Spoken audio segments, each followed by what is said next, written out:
మహిమగల జీవితం అంటే దైవిక సహవాసం, దేవునితోనే సహవాసం చేయటం. ఎంత అద్భుతం అండి.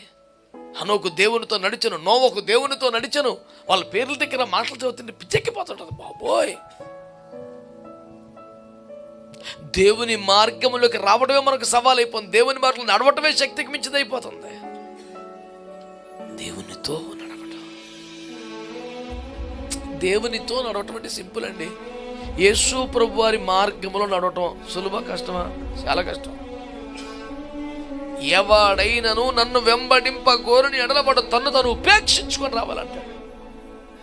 అంటే తన ఆశలు, తన కోరికలు, తన సంతోషాలు, తన సరదాలు అన్ని వద్దనుకొని వదిలేసి దేవుని చిత్తానికి అప్పగించుకొని వెనకాల వెళ్ళాలంటే ఎంత రేంజ్ అయితే, ఆయనతో పాటు సమానం నడవాలంటే ఇది ఇంకెంత రేంజ్ ఉండాలా?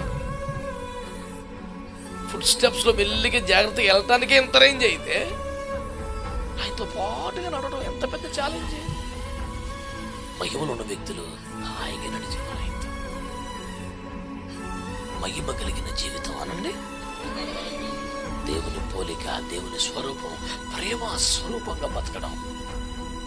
2, మహిమగల జీవితం అంటే దైవ జ్ఞానం, ఆత్మజ్ఞానం కలిగి బ్రతకడం. 3, మహిమగల జీవితం అంటే నేరుగా దేవునితోనే సహవాసం కలిగి ఉంటాం, దేవునితో కలిసి నడవటం. దేవునికి స్తోత్రం చెప్పండి. తప్పకుండా చెప్పాల్సిన ఒక మాట,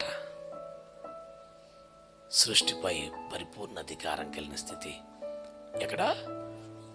8వ కీర్తన 2వ వచనంలో, 8వ కీర్తన 3-5 వచనాలు. ఆయన నరుపుత్రుని దర్శించిన కూడా ఏపాటివాడు, మనుషుని జ్ఞాపకం చేసుకుని అని మాట్లాడుతూ ఏమంటాడు? ఆయన మహిమ ప్రభావాలతో అని కిరీటం ధరింపచేసి ఉన్నాడు. ఆయన సృష్టి అంతటి అధికారం ఇచ్చేశాడు. హోల్ క్రీచర్, ఆత్మ సృష్టి మీదకి అధికారం. That is the range of the person who lived in glory. నేనేమంటున్నానంటే, మహిమ కలిగిన జీవితం అంటే మహిమను చూపించే జీవితం కాదు, ఏదో శక్తిని అనుభవిస్తున్నట్లుగా అనుభూతి పొందే జీవితం కాదు, వేదిక మీద ప్రదర్శించే ఒక శక్తి కాదు. మహిమ గల జీవితం అంటే దేవుని స్వరూపాన్ని కలిగి బతకడం.